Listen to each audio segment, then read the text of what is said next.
Comme le mot de respect, le mot de personne est en train de tout gangréner. On sait que le mot nain, devenu une insulte alors qu'il n'était qu'un mot désignant une réalité sans insulter cette réalité, a été remplacé par l'expression personne de petite taille.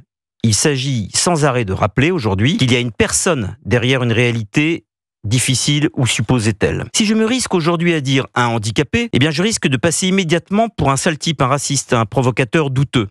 Il faut dire une personne handicapée.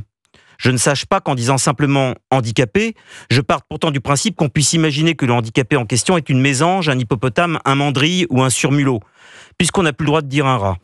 À propos d'animaux, un jour, c'est certain, il faudra employer l'expression « une personne qui n'en est pas une personne qui n'est pas une personne non humaine ». Mais personne handicapée, cela ne va toujours pas. Il s'agit de faire usage désormais de l'expression « personne en situation de handicap ». Le handicapé, donc redevenu la personne qu'il avait soi-disant cessé d'être, premier point. Et deuxième point, le handicapé a cessé d'être handicapé. C'est son état, c'est sa situation qui sont différents des nôtres, mais ce n'est en aucun cas sa personne. Sa personne est normale, c'est son état qui ne l'est pas. Il est le même que nous, sauf qu'il connaît une situation qui n'est pas la même que la nôtre. Il va très bien et son handicap n'a rien à voir avec lui. C'est à sa situation qu'il s'agit de s'adresser et non pas à lui si on souhaite en savoir davantage sur la question. Un chômeur n'est pas un chômeur. C'est une personne en situation de recherche d'emploi. La malédiction doit, sous peine d'être agonie d'injure, se métamorphoser en exultation.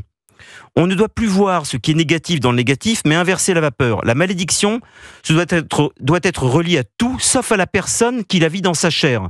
Un peu comme si tout à coup, justement, être handicapé, ce qui est un état, et être un chômeur, ce qui est une situation, pouvait se comparer. Un état n'est pas une situation et vice-versa. Ici, la permanence, la pérennité, l'irréversibilité, là, l'éphémère, le provisoire, la réversibilité, l'espoir. Un handicapé, oui, un handicapé, moi j'aime cette expression, justement parce qu'elle confond la personne et son état, mais sans l'assigner à cet handicap. Elle exprime précisément que ce handicap fait partie de la personne et que la personne fait partie de son handicap, que précisément l'état et la personne sont moulés, assimilés, que l'état et la personne sont réunis dans le même destin, dans la même aventure humaine, indissociables l'un de l'autre. Et je vois précisément quand je dis un handicapé ou une handicapée, tout ce que vous n'y voyez pas. Je vois que le handicap n'est pas une tare, mais un motif peut-être supplémentaire de dignité, de triomphe de la volonté humaine sur la cruauté de la vie et l'injustice de l'existence. Là où vous voyez une insulte, je vois une manifestation de la grandeur de l'homme qui, associée à ce qui voudrait le réduire, l'humilier, l'isoler, lui permet au contraire, comme n'importe qui, de trouver sa place, non pas malgré son handicap, ni grâce à son handicap, mais avec.